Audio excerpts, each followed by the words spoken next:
पूरी दुनिया की नजरें पाकिस्तान में होने वाले अमेरिका ईरान मुज़ाकरात पर हैं। पाकिस्तान की अहमियत इस वक्त पूरी दुनिया में सुपर पावर से भी बढ़ चुकी है। अमेरिका की सिक्योरिटी का इंतजाम ऐसा है कि दुनिया हैरान रह जाएगी।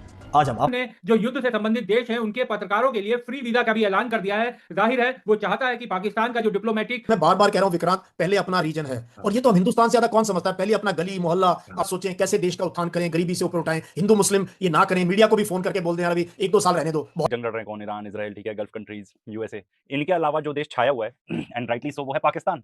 तो इंडियन मीडिया है and I guess a lot of Indians उनको डाइजेस्ट ही नहीं हो रहा। इवन दो जिन लोगों को मैं समझता हूं कि समझदार लोग हैं उनसे भी डाइजेस्ट नहीं हो रहा। देखो हमें इसको बहुत पॉजिटिवली देखना चाहिए क्योंकि सबसे ज्यादा इस युद्ध का असर भारत के ऊपर है, भारत की गरीब जनता के ऊपर है। मतलब हमें बुरा नहीं मानना चाहिए, हमारे रीजन में है और पीस आ रही है तो भारत के लिए तो अच्छा ही है। मैं इसको ऐसे लेता हूं। पहली बात, पाकिस्तान की न्यूट्रलिटी थ्रू आउट रही इस लड़ाई में। जब शांति तो चाहते हैं लेकिन पाकिस्तान चूंकि सूत्रधार है तो कुछ आपत्तियां हैं इस तरीके। सबसे पहली बात तो यह है कि बात मध्यस्थता की है ही नहीं। बात यह है कि पाकिस्तान सोल्ड आउट है और दुनिया में बात यह है कि पाकिस्तान कहां से सोल्ड आउट है भाई, एंड बेवकूफ एक नंबर का।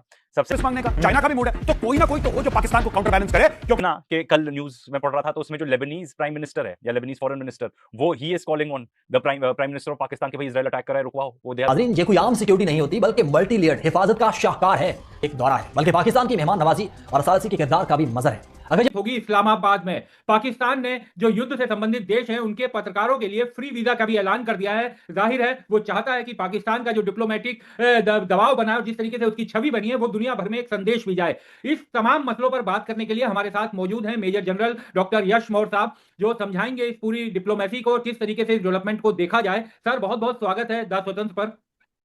Thank you very much Vikrant, हमेशा अच्छा लगता है आपसे बात करके। सर बहुत बहुत शुक्रिया। सर सबसे पहले तो मैं आपसे यही जानना चाहूंगा कि पाकिस्तान इस युद्ध की अब एक तरह से मध्यस्थता कर रहा है। अमेरिका ईरान दोनों के बड़े नेता वहां पर जाएंगे, बातचीत होगी और इस युद्ध 40 दिन के इस युद्ध जिसने पूरी दुनिया पर एक बड़ा खतरा पैदा किया हुआ था, उसके थमने के आसार बन रहे हैं। किस तरीके से इस पूरे डेवलपमेंट को देखा जाए?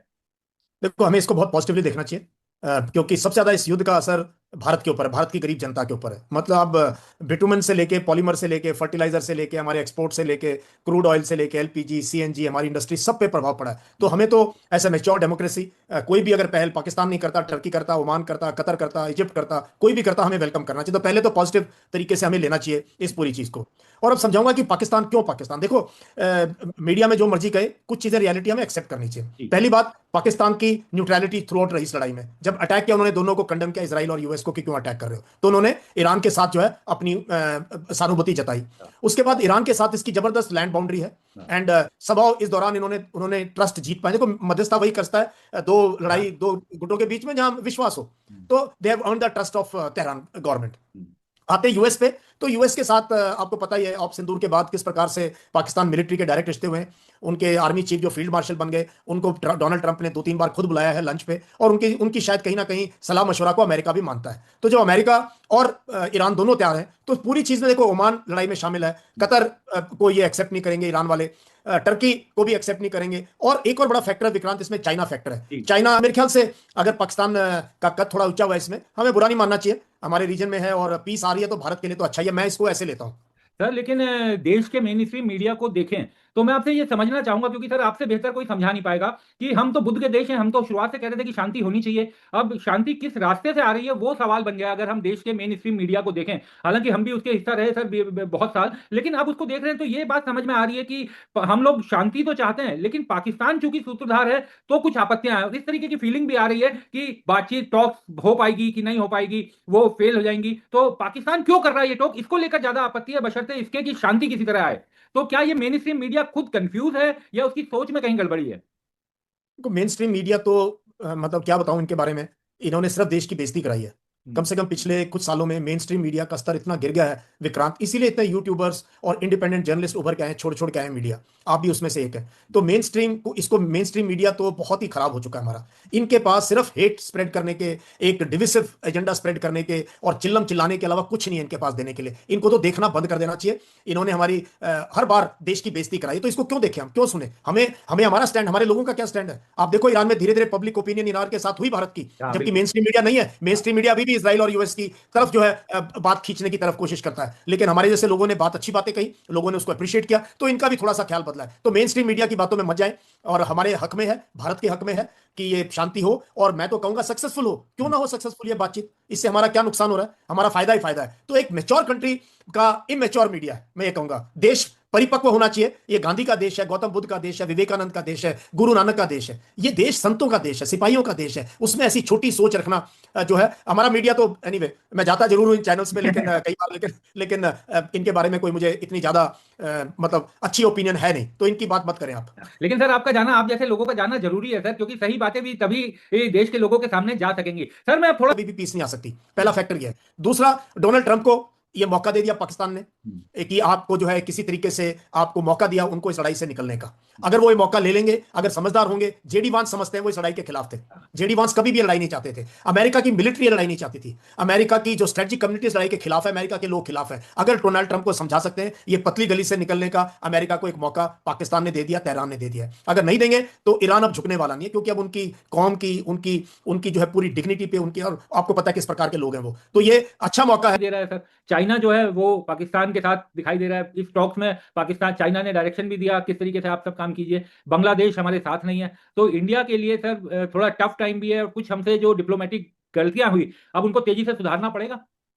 अभी क्या है ना विक्रांत, अभी ऐसा है कि हमारे जैसा, आप जैसा हम कुछ बताना भी चाहें हाँ और वो करना चाहें तो उसको भी बहुत मतलब एकदम ऐसे लिया जाता है, क्यों बोल रहे हैं। देखो बहुत एविडेंट है, it is as evident as sun in the sky. हाँ हमने प्राइम मिनिस्टर का दौरा इसराइल में, सब कह रहे थे मत जाओ मत जाओ। 2 दिन पहले एक बहुत बड़ी गलती थी, हम आउट हो गए इस लड़ाई से। उसके बाद हमने अयतुल्ला खमैनी की मौत पे शोक, बाद 5 दिन के बाद वो भी एक फॉरेन सेक्रेटरी गए। फिर जो शिप हमारे पास आए थे उनके बच्चे यहाँ परेड करके गए, वो मरे, हमने कुछ नहीं कहा। उसके बाद जिस तरीके से लड़ाई, अभी भी हम ये कह रहे हैं हॉर्मुज खोल दो, एक बार भी हमने कंडेम नहीं किया यूएस। तो रीजन मुझे समझ नहीं आ रहा क्या कारण है। जब भारत कमजोर था, गरीब था, तब तो भारत खड़ा रहता था हाँ। हर मुद्दों पे दुनिया के सामने। एक मॉरल अथॉरिटी थी इंडिया की, बिकॉज ये गौतम बुद्ध का देश है भाई, महावीर जैन का भगवान महावीर का देश है, गुरु नानक का देश है। तो यहाँ एक हमारी मॉरल स्टैंडिंग थी दुनिया में, हमारी लीडरशिप की बहुत रेस्पेक्ट थी। अब हम जो है क्लियरली इस युद्ध में तो क्लियरली हम नजर आए हैं यूएस और इसराइल के पाले में, और उन दोनों की नाक जो है जमीन पे रगड़ दी गई है ईरान ने बहुत बुरी तरीके से। और अब हमारे पास, लेकिन देखो हर डार्क क्लाउड में एक सिल्वर लाइनिंग होती है, बिकॉज हमारी जरूरत है दुनिया को, वी आर नॉट इररेलेवेंट। तो अभी भी गोल पोस्ट चेंज किया जा सकता है, अभी भी हम जो है काफी कुछ रिकवर कर सकते हैं। एक तो थोड़ा मीडिया को कंट्रोल करें, ये बहुत वाहियात बात करेंगे जो है, वी शुड वेलकम है हमारी। और ज्यादा हुई है ये मीडिया और हमारा जो ये कि एक माहौल है ये डोमेस्टिक पॉलिटिक्स का, उसकी काली छाया कभी भी इंटरनेशनल पे नहीं पड़नी चाहिए। ये एक ट्रेंड जो है ये ठीक नहीं है। और हम तो बोल ही सकते हैं as a veteran, as retired, जिन्होंने दुनिया देखी है, घूमे फिरे हैं, इन देशों में जाके नौकरी करी है, यूनाइटेड नेशंस में इनके साथ काम किया है। तो आई विश कि हमें थोड़े 1-2 यू टर्न लेने चाहिए अभी, और ये ज्यादा छाती पीटना, जिंगोइज्म, रेटोरिक को कम करें, इनवर्ड लुकिंग बने, अपने एरिया को संभालें। हमारी पॉलिसी है नेबरहुड फर्स्ट, बट क्या हो रहा है नेबरहुड फर्स्ट में? नेपाल, अभी नेपाल की किसी और दिन बात करेंगे, जो नई कैबिनेट आई है नेपाल में। सो नेपाल है, चुप रहना बंद करना चाहिए और स्टैंड लेना चाहिए इंपॉर्टेंट इश्यूज पे। और मैं बार बार कह रहा हूं विक्रांत, पहले अपना रीजन है, और ये तो हम हिंदुस्तान से ज्यादा कौन समझता है, पहले अपना गली मोहल्ला, अपना पाना, अपना गांव, अपनी तहसील, अपना जिला, अपना प्रांत, अपना देश, और उसके आसपास कौन है जो कंट्रीज हम पे डिपेंडेंट है। तो हमें सोचें कैसे देश का उत्थान करें, गरीबी से ऊपर उठाएं, हिंदू मुस्लिम ये ना करें। मीडिया को भी फोन करके बोल दें यार अभी 1-2 साल रहने दो, बहुत ज्यादा हो गया ये, है ना? तो तब जाके ये रिपेयर होगा, टाइज रिपेयर होंगी, and nobody can stop India, है ना? तो but we need to project an India which is admired for rightful things. बिल्कुल सर, बहुत जरूरी बात आपने। जंग लड़ रहे हैं कौन? ईरान, इसराइल, ठीक है, गल्फ कंट्रीज, यूएसए। इनके अलावा जो देश छाया हुआ है एंड राइटली सो, वो है पाकिस्तान। क्योंकि करा दी भाई, मीडिएशन करा तो रहे हैं, तो भाई उसके बारे में अब जो इंडियन मीडिया है and I guess a lot of Indians, उनको डाइजेस्ट ही नहीं हो रहा। इवन दो जिन लोग को मैं समझता हूँ कि समझदार लोग हैं, उनसे भी डाइजेस्ट नहीं हो रहा। पर भाई जो हो रहा है सो हो रहा है आपके सामने, तो लेट अस सी। तो सबसे पहली बात तो यह है कि बात मध्यस्थता की है ही नहीं। बात यह है कि पाकिस्तान सोल्ड आउट है और दुनिया जानती है पाकिस्तान सोल्ड आउट है। और चीन को डर लग रहा है, चीन को यह डर लग रहा है कि साहब ये जितने भी अरब देश हैं ये तो हैं अमेरिका के खेमे में। यानी कि पाकिस्तान ने जहां से पैसा लिया है पाकिस्तान उसी का गाना गाएगा। तो चीन की बात कौन रखेगा? चाइना के बहुत ज्यादा इन्वेस्टमेंट अफगानिस्तान के अंदर है, पहली चीज है। दूसरी चीज ये है, बात यह है कि पाकिस्तान कहां से सोल्ड आउट है भाई, एंड कहां से, कितने ही देश ऐसे हैं इस पूरे दुनिया में जो ये मीडिएशन करा पाते। इंडिया की बात करो, इंडिया, हम सबसे पहले इंडिया का क्लैरिफाई करते हैं, वी हैव चोजन साइड्स, हम मीडिएशन कर ही नहीं सकते। एंड बाय चांस ऐसे हो गया है, जो एक्सपेक्टेड भी था, कि हमने लूजिंग साइड चूज किया है, तो भाई ये तो एक एस्टैब्लिश फैक्ट हो गया। अब अगर पाकिस्तान की बात करें तो भाई कितने ऐसे देश हैं जिनके अमेरिका से भी अच्छे रिलेशनशिप है, ईरान के साथ भी अच्छे रिलेशनशिप है, ठीक है, and who is willing to do this? कौन है ऐसा? कोई भी नहीं मिलेगा आपको, कोई भी नहीं। तो इस मामले में पाकिस्तान एकदम यूनिक है, बेवकूफ एक नंबर का। सबसे पहले पाकिस्तान फॉरेन मिनिस्टर गए थे चाइना, और फिर वहां से उन्होंने एक स्टेटमेंट रिलीज की, एक जॉइंट 5 आई थिंक उसमें 5 पॉइंट्स थे। तो भाई चाइना के इंटरेस्ट तो लुक्ड आफ्टर हैं बाय पाकिस्तान। एंड अमेरिका इतनी बुरी तरीके से पिट चुका है इस वॉर में, वो बिल्कुल चाहता है कि भाई करा दो, 2 हफ्ते से पीछे पड़ा हुआ है, जब से वॉर चालू हुई है तब से पीछे पड़ा हुआ है कि कोई करा दो। तो भाई अगर कोई ऐसा है जिसकी ईरान से अच्छी बातचीत है तो वो पाकिस्तान है, जिसको ईरानियंस भी ट्रस्ट करते हैं। जाके खुद ही देख लेना कि जो ईरान के फॉरेन मिनिस्टर हैं अराची, उन्होंने कितनी बार पाकिस्तान को थैंक यू बोला है, ये मीडिएशन कराने के लिए भी और इससे पहले भी। I don't know for what purpose क्यों बोला थैंक यू, क्योंकि अच्छे रिलेशनशिप है, ठीक है। एंड ये इसीलिए, और तो ये तो जो कह रहे हैं ना, इसका कोई सर पैर नहीं है, बिका हुआ है। कैसे बिका हुआ है आप ही बता दो, यही आके बोलते रहे तो बिका हुआ है, बिका हुआ है, ठीक है, ये बता दो कैसे। एंड मैं तो बताऊं इसके बारे में एक फैक्ट। आई थिंक इसकी दुकान, पता नहीं, देखो बेवकूफ हमारे देश में बहुत सारे लोग हैं एंड बेवकूफियों की कमी नहीं है, तो इसलिए चलती तो रहेगी। पर ये जो ये झूठ बोलता है आदमी, आज क्लियर हो चुका है कि मतलब कि झूठ ही बोल रहा है। सब क्लियर हो रहा है आज के डेट में इस वॉर के दौरान। इसने इसराइल को फौफा बना लिया। इसराइल की इतने बुरे हाल में है इसराइल, ये कहता है ईरान तो इसराइल को कुछ कर ही नहीं सकता एंड ईरानियन ऐसे हैं वैसे हैं। ईरान ने कम आउट ऑन टॉप। अगर मैं बात करूं, मैं किसी के साथ जोक पे मेरी इनफैक्ट ईरान में बात हो रही थी, हमारे फ्रेंड्स हैं ईरान, स्क्रीनशॉट में उनको चेकआउट करना, उन लोग से बात हो रही थी। तो वापस मांगने का चाइना का भी मूड है, तो कोई ना कोई तो हो जो पाकिस्तान को काउंटर बैलेंस करे, क्योंकि पाकिस्तान सिर्फ ईरान को धोखा नहीं देगा, पाकिस्तान अमेरिका को धोखा देगा और जितने भी अरब मुसलमान देश हैं उनको भी धोखा देगा पाकिस्तान। कुछ भी कहां से धोखा देगा। और जहां तक सऊदी अरेबिया की बात है, तो भाई इसमें तो पाकिस्तानी डिप्लोमेसी की आपको मतलब एकदम you really have to appreciate, क्योंकि उनका सऊदी के साथ डिफेंस पैक्ट है। एंड बीच में जब सऊदी के आई थिंक रिफाइनरी पर अटैक हुई थी तो पाकिस्तान ने उसको कंडेम भी किया, ठीक है। इतना अमेरिका जैसे हबशी देश को बुला लेना कि भाई तुम आओ मीडिएशन कर लो, एंड उसमें तो एक I think credit goes to American only, क्योंकि उनकी हालत पतली है, वो चाहते ही हैं कोई भी करा दे। And at the same time gulf countries के साथ भी अपना बैलेंस बना के रखना एंड टू डू दिस, मतलब रिमार्केबल है, रिमार्केबल। इतना कि कल न्यूज में पढ़ रहा था तो उसमें जो लेबनीज प्राइम मिनिस्टर है या लेबनीज फॉरेन मिनिस्टर, वो ही is calling on the prime minister of Pakistan के भाई इजराइल अटैक कर रहा है, रुकवाओ, वो they are breaking the ceasefire. तो कितनी मतलब जियोपॉलिटिकली ग्लोबली पाकिस्तान की इमेज यहां से यहां हो गई है। एंड मैं तो कहता हूं अच्छा है भाई, दे आर डूइंग, अगर वो सक्सेसफुल हो जाते हैं इसमें तो पूरी दुनिया के लिए अच्छा है, क्योंकि ये वॉर से ना सबकी हालत बहुत पतली होने वाली है। एंड रिगार्डलेस ऑफ मीडिएशन कैसा हो, they have done a good job. Indians को हमको वो नहीं होता, हम क्या कहते हैं, अप्रिशिएट नहीं कर पाते किसी को, क्योंकि हमारे सब कॉन्टिनेंट में क्या है, ज्यादा जेलसी होती है। जेलसी के मारे सब वो एकदम ये कुछ किसी ने कुछ अच्छा किया तो अप्रिशिएट कर लो ना, स्पेशली जब आपको बेनिफिट कर रहा है। इंडिया को बेनिफिट नहीं करेगा अगर स्ट्रेट ऑफ हॉर्मूज पूरा खुल जाता है, तो करेगा। घरों में गैस आ जाएगी, इंडस्ट्रीज को गैस मिल जाएगी, फैक्ट्रियां चालू हो जाएगी, इकोनॉमी लाइन पे आने लगेगी।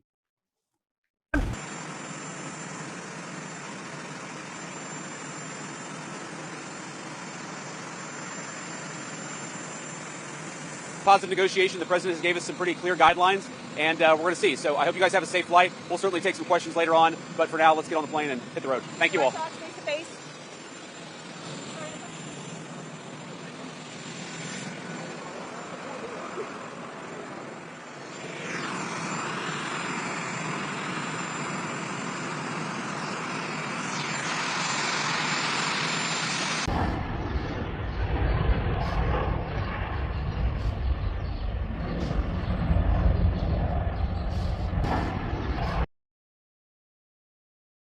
तो ये थी आज की वीडियो। अगर आप भारतीय मीडिया का रिएक्शन देखना और सुनना पसंद करते हैं तो ज़ेर क्रिकेट को सब्सक्राइब करें, बेल आइकन पे क्लिक कर लें ताकि जैसे ही कोई नई वीडियो आए आपके पास फौरन से नोटिफिकेशन आ सके। इसके अलावा आप हमें फेसबुक और टिकटॉक पर भी फॉलो कर सकते हैं, लिंक आपको डिस्क्रिप्शन में मिल जाएगा। इंशाल्लाह अगली वीडियो में मुलाकात होगी, तब तक के लिए अल्लाह हाफ़िज़।